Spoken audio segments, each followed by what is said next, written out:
Hey everyone, and welcome to the show. When you think about it, Donald Trump's 2024 election, like seriously, think about it. After the January 6th riot, after being impeached again, most people I think would have just said, okay, he's done. But he didn't just fade away, like, no, he fought back. And he won.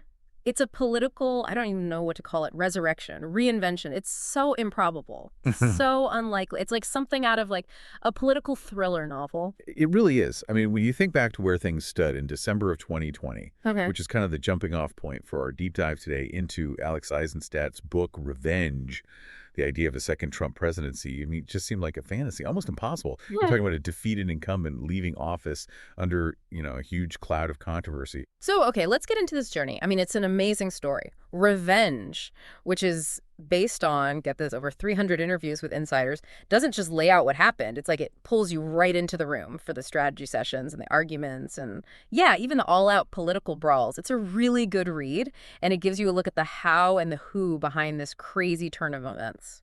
Right off the bat, what Eisenstadt makes clear is that even right after the election, those few weeks after, Trump wasn't acting like a defeated politician. He wasn't. I mean, he was already thinking about 2024 almost immediately. Yeah, it's so different from how most former presidents act, right? Usually they step back, write a book or two.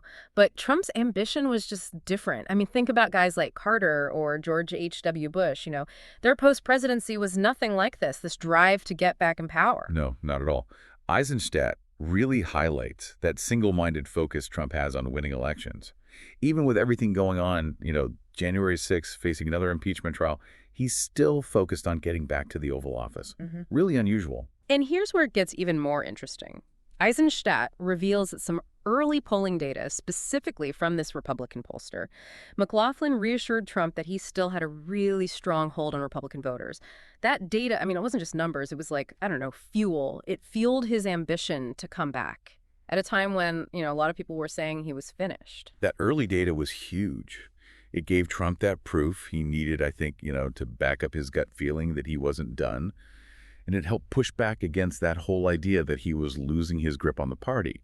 It gave him the confidence to start planning his next move. And these plans, it's not like they were some big secret. The book talks about how, as early as spring of 2021, Trump was telling people, pretty openly, that he was going to run again. There's a story in the book about a golf game he had with Lindsey Graham where he just comes right out and says he has unfinished business. That's not just some offhand comment, it's a statement of intent. That unfinished business line, it's very telling, I think. It shows that deep down, Trump felt like his time in office was cut short, like he still had things to do. And that fueled his determination to get back. Okay, so let's move on to the 2022 midterms. Now, Eisenstadt makes it clear that Trump saw these elections as a big test, a chance to show that his endorsement could make or break GOP candidates. Definitely. He was backing candidates very strategically, knowing that if they won, it wouldn't just be good for the Republican Party, it would also make him look strong, like he was still the guy calling the shots. And that, of course, would be great for his own run for president. But then something happened that could have been a disaster for anyone. The FBI raid on Mar-a-Lago? August 2022, right? They were after classified documents. But instead of backing down, Trump used this whole thing to fire up his supporters. Eisenstadt does a great job of showing that. Yeah, and what's really interesting is how defiant Trump was right from the start. He truly seemed to believe that he had every right to have those documents. To him, the raid was an attack, a political hit job on a former president, something that had never been done before. And his base, a lot of them already felt like they were under attack, so this message really resonated with them. And the paranoia. The book talks about how everyone in Trump's inner circle was pointing fingers at each other, trying to figure out who might have leaked the info about the documents to the FBI. Some even thought it was DeSantis. It shows just how much suspicion and mistrust there was among Trump's closest allies. That's so true. The fact that they were immediately looking for a traitor, basically, says a lot about how people in Trump's world interacted. It was this very cutthroat, competitive environment. There's this one exchange in the book that really stuck with me. It's right after the raid, and Trump asks Buttigieg, what are we going to do about this? And Buttigieg, without missing a beat, says, we're going to fight. And that, I think, really sums up Trump's approach to everything. He's always on the offensive. It's like every obstacle, every setback is just another chance for him to rally his troops, to tap in that feeling that he's being wronged and that they need to fight back against these powerful forces that are trying to take him down. Isenstadt also talks about how Trump endorsed J.D. Vance in the Ohio Senate race, which was a big deal. And maybe even more importantly, he decided to wait to announce his own candidacy until after the midterms. The thinking there, it seems, was that he could take credit if Republicans did well and use that momentum for his own campaign. Pretty savvy move, right? Definitely. It's classic politics. He wanted to be seen as the guy who can make Republicans win without actually being on the ballot himself. Okay, now let's talk about some of the controversies Trump had to deal with. The dinner with, Kanye West and Nick Fuentes. Eisenstadt goes into detail about the backlash Trump got for hanging out with Fuentes, who has a pretty long history of anti-Semitism and white supremacist views. It wasn't just a small thing. A lot of people were really upset about it. Yeah, that was a tough one to defend, even for some of Trump's biggest supporters. Fuentes, especially, with his history of Holocaust denial and everything else, Yeah. is a big problem. And it's kind of strange how that dinner even happened. The book says that Milo Yiannopoulos, who was the one who set it up, thought that Trump's inner circle was getting too moderate. So he wanted to bring Fuentes in, as someone who was a true believer. It shows just how much access some of these fringe figures had to Trump. It really does. It shows that sometimes people who were outside of the mainstream political world could influence Trump. They could push him towards more extreme positions, and that could be dangerous. So then we have Stephen Chung, who becomes the new campaign spokesman. Eisenstadt talks about how Chung, with his background in communications, was very aware of how bad the Fuentes dinner looked, and he tried to control the damage. It seems like he was a sign that the campaign was trying to be more careful about these kinds of things. For Chung, definitely seemed to signal a shift in how the campaign was going to handle the media and deal with attacks. He was much more aggressive, much more willing to fight back and not just apologize. It's interesting to compare the 2020 campaign, which was kind of all over the place, with the operation Susie Wiles ran in Florida, which was really smooth and effective. The book talks about how Trump saw how talented she was and wanted her advice after he left office. He knew he needed someone who could run a winning campaign. Wiles was a total pro. She brought organization and experience to the table, which were things that had been missing in Trump's past campaigns. And she knew Florida politics inside and out. She's a huge asset. And then there's the whole DeSantis thing. The book goes into how Trump just couldn't believe that DeSantis would actually run against him, after Trump endorsed him and helped him get elected governor. It seems like Trump really believed in loyalty, like it was a personal thing for him. I think Trump assumed that because he'd helped DeSantis would basically be in his debt forever. Yeah. He underestimated DeSantis's ambition and the fact that a lot of Republicans were looking for someone who could give them Trump's policies without all the drama. Right. Eisenstadt points out that DeSantis basically presented himself as Trump, but less crazy. He appealed to Republicans who liked Trump's ideas but were tired of the constant chaos. He was like a more polished, more predictable version of Trump. The relationship with Fox News is another interesting thing Eisenstadt covers. It was up and down, from Trump being furious about their Arizona call in 2020 to this all-out war between them later on. It was a crazy ride. There's this part in the book where Sean Hannity is basically begging Trump not to attack Fox or the Murdochs. It shows just how complicated things were between them. That relationship was always this weird mix of mutual benefit and tension. Mm-hmm. Fox gave Trump a platform and a lot of positive coverage, but he always had this resentment towards Murdoch and felt like he was being treated unfairly. It was a delicate balance. And Eisenstadt also talks about all these former allies of Trump, people like Reynolds, DeSantis, Pompeo, Haley, who all kind of turned on him. The book really captures how betrayed Trump felt by the Republican establishment. He felt like they only supported him when it was convenient for them. Yeah, and that feeling of betrayal really resonated with his base, who also felt like they were being ignored by the elites. Yeah. It reinforced that whole outsider image that Trump cultivated so well. So then we get to the official launch of the 2024 campaign at the Gaylord Resort in Maryland, and Trump delivers this line that really sticks with you. I am your warrior, I am your justice, and for those who have been wronged and betrayed, I am your retribution. That line, it sums up so much of what Trump is about. It's a powerful message, especially for people who feel like they've been mistreated, forgotten, left behind. The promise of revenge, of someone fighting for them and against the people who hurt them, is very appealing to a lot of voters. The book goes into detail about the behind-the-scenes discussions about strategy on Trump's plane. Susie Wiles seems to have played a really big role in crafting that message of retribution. Yeah, Wiles brought a real focus to the campaign, a sense of discipline. She knew how to boil things down to simple messages that would resonate with people. And then there's that crazy moment when Trump suddenly announces on Truth Social that he's about to be arrested. I mean, even his own team had no idea he was going to do that. It was completely out of the blue. It seems like he just acts on instinct sometimes. It was classic Trump, always trying to control the story, always trying to get ahead of things. By announcing it himself, he was basically trying to take the power away from the DA. And of course, it got everyone talking, which is what he wanted. Okay, fast forward to April 2023. Trump has this dinner with Republican lawmakers in Nashville, and he basically says to them, "You're either with me or against me." It was a straight-up ultimatum. Isenstadt really highlights that moment. It shows how much power he still had over the party. A lot of Republicans were scared to cross him because they knew he could ruin their careers if he wanted to. And it wasn't just empty words. The book talks about how Trump's team was keeping track of DeSantis staffers who had criticized Trump. The message was clear. If you're not with us, you're against us, and there will be consequences. That's a pretty chilling thought, right? Yeah. The idea that your political opinions could lead to you being blacklisted, essentially, is pretty scary. And even with Republican donors, Trump wasn't shy about playing hardball, even with guys like Charles Kopp, who had opposed him before. Eisenstadt really shows how determined Trump was to get everyone on board, even if he had to bully them into it. He was relentless. He believed in his movement so strongly that he thought everyone should be a part of it, even if they didn't agree with him on everything. The book mentions that while Trump really respected Susie Wiles and how effective she was, he still kept some of those familiar dynamics from his old administration. Like Boris Epstein was still a close advisor. It seems like Trump was comfortable with a certain amount of chaos around him. I think he liked having people around who were fiercely loyal to him, even if they didn't always get along with everyone else. It was part of his management style. And then you have Natalie Harp, who Eisenstadt describes as Trump's human printer.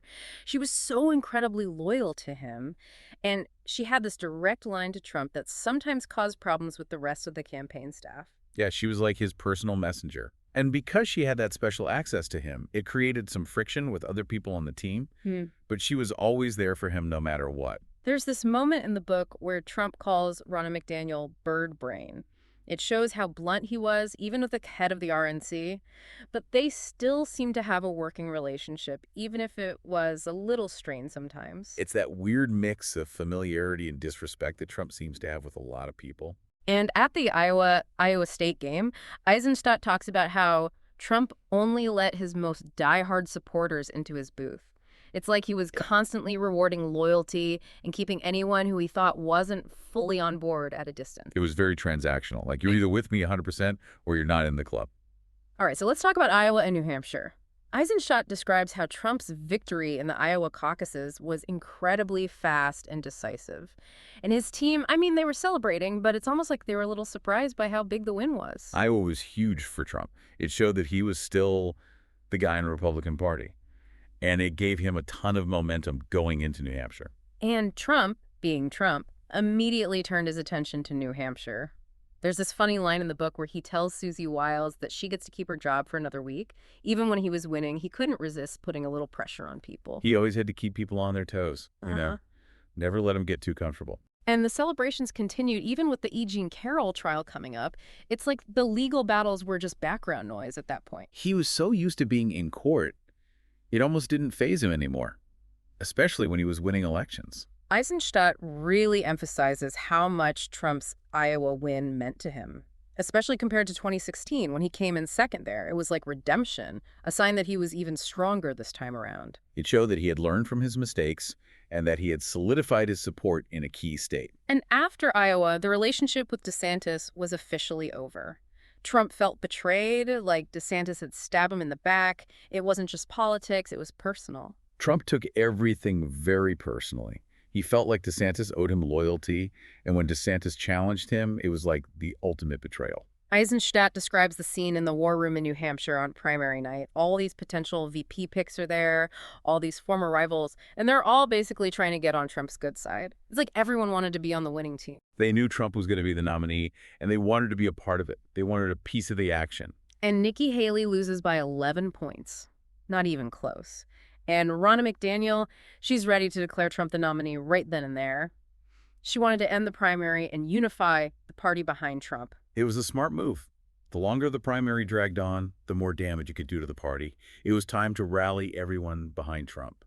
But Trump was annoyed that Haley didn't drop out after New Hampshire. He felt like she was wasting everyone's time. And that was it for her VP chances, according to Isenstadt. He wanted people to fall in line. He didn't like it when people defied him. And then there's Ronna McDaniel's departure from the RNC. Trump was criticizing her publicly, and it seemed like his allies were pushing her out. It wasn't a clean break. It was more like a power play. Trump wanted to have complete control over the RNC, and he used his allies to get what he wanted. And Isenstadt suggests that McDaniel knew she was on her way out and didn't even try to fight it. She probably realized that it was a losing battle. After dealing with Trump for so long, she knew how he operated, and she knew when to cut her losses. Okay, so now let's get into this idea of retribution. Isenstadt describes Trump's response to Biden's State of the Union address. He says, with a wink and a nod, that he has no interest in revenge. But it's pretty obvious that he doesn't mean it. Yeah, that was classic Trump, saying one thing but meaning something else entirely. He might have said he wasn't interested in revenge, but his actions said otherwise.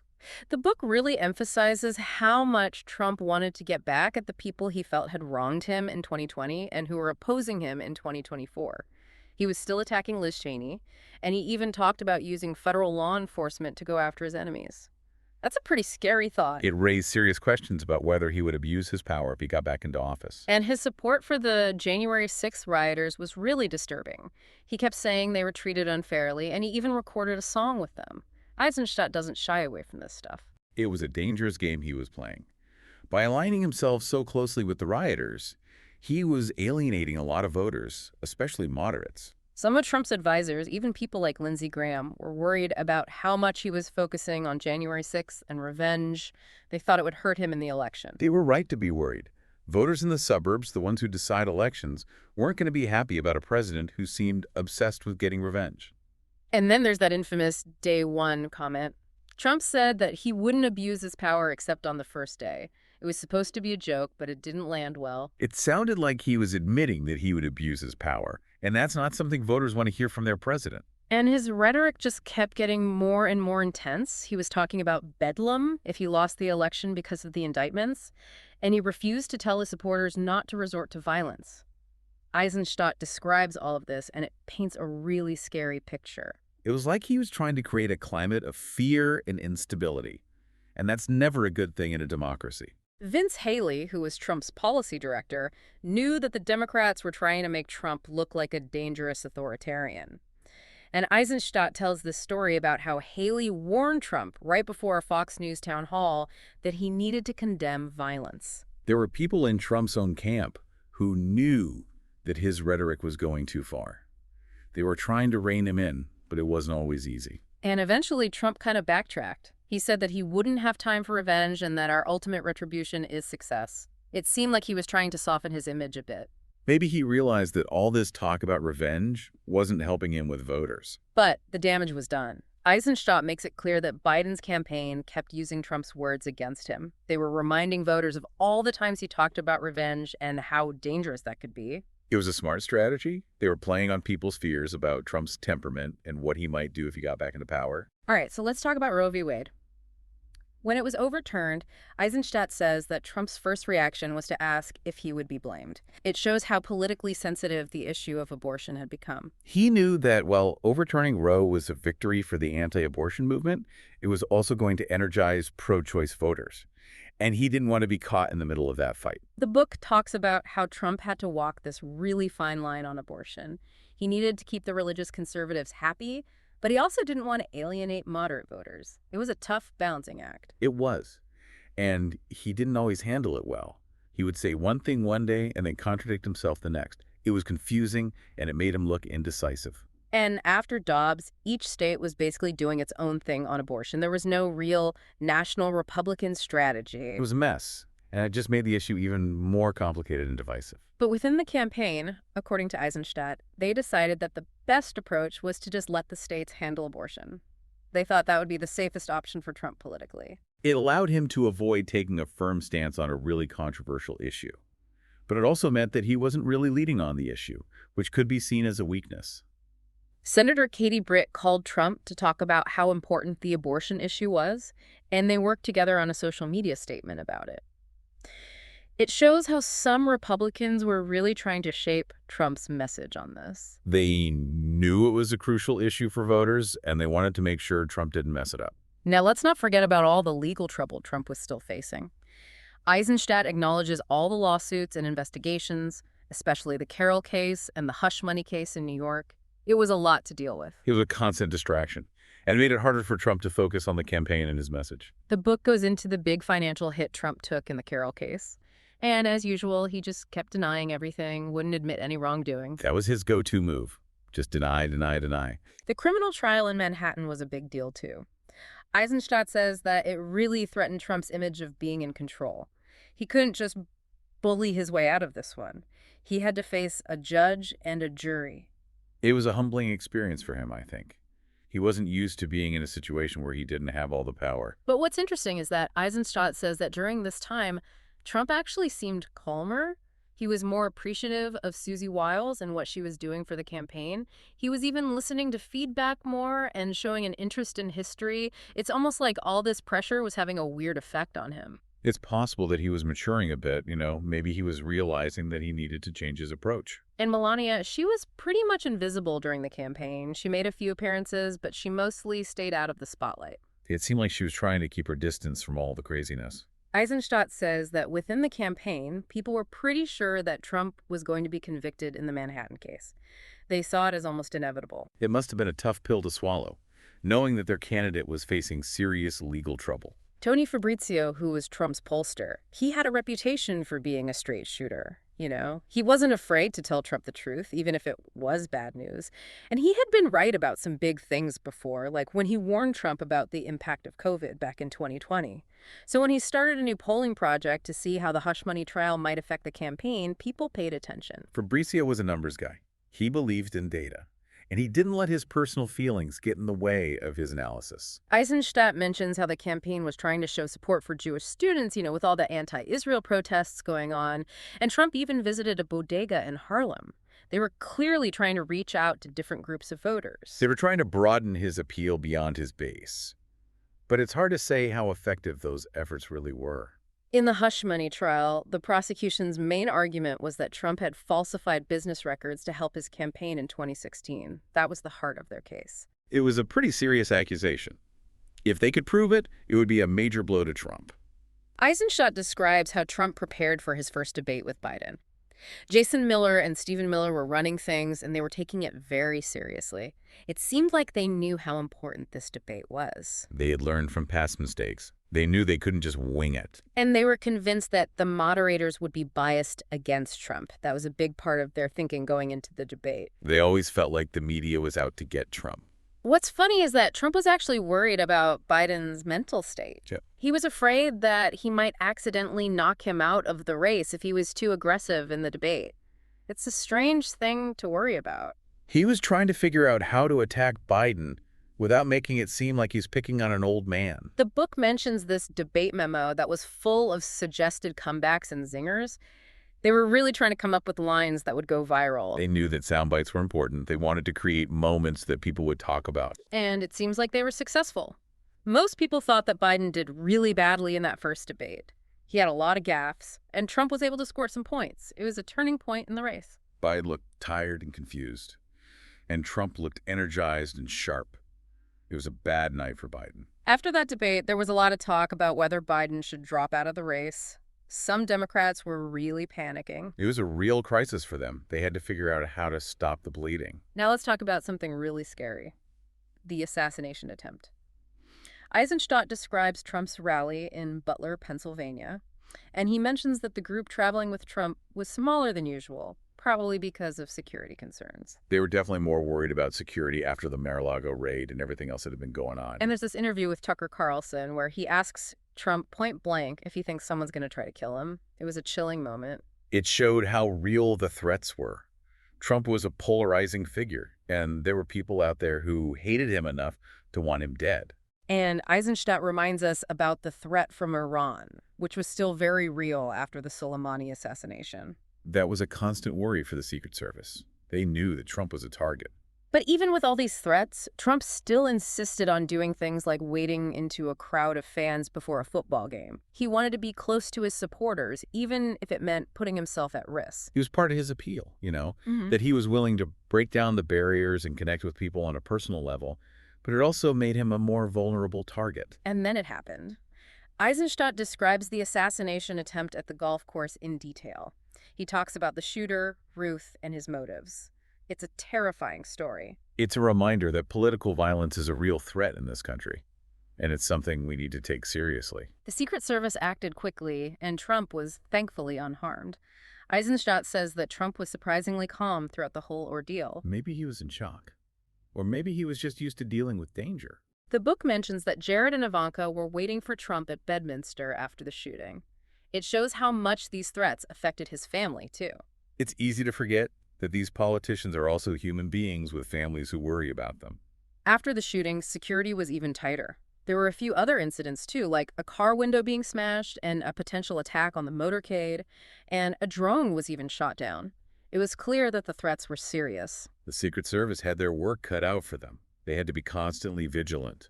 Trump had to change his routines, he couldn't golf anymore, and his events were smaller and more often held indoors. It was a big adjustment for him. He was used to being out in the open, connecting with crowds, but now he had to be more careful. Wiles was really pushing for more Secret Service protection for Trump. She knew how dangerous things were. She was looking out for him. She knew that his safety was paramount. But Trump still insisted on going to the Georgia-Alabama football game. He wasn't going to let the threats stop him from living his life. It was a show of defiance, a way of saying that he wouldn't be intimidated. Okay, let's talk about the VP selection. Eisenstadt says that Trump was still making up his mind about his running mate at the very last minute.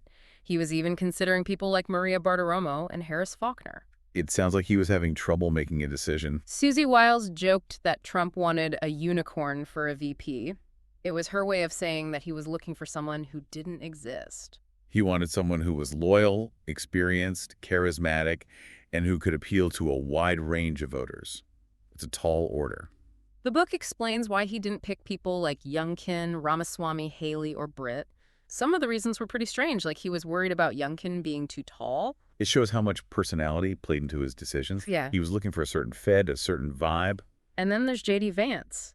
He had been a never-Trumper, but he had a change of heart. It's a pretty amazing story, actually. Eisenstadt describes this moment when Vance saw Trump connect with people in East Palestine, Ohio, after the train derailment. It seems like that was a big turning point for him. He saw a different side of Trump. He saw that Trump genuinely cared about these people, and that impressed him. Fabrizio, the pollster, he predicted that Vance would be one of the top VP contenders.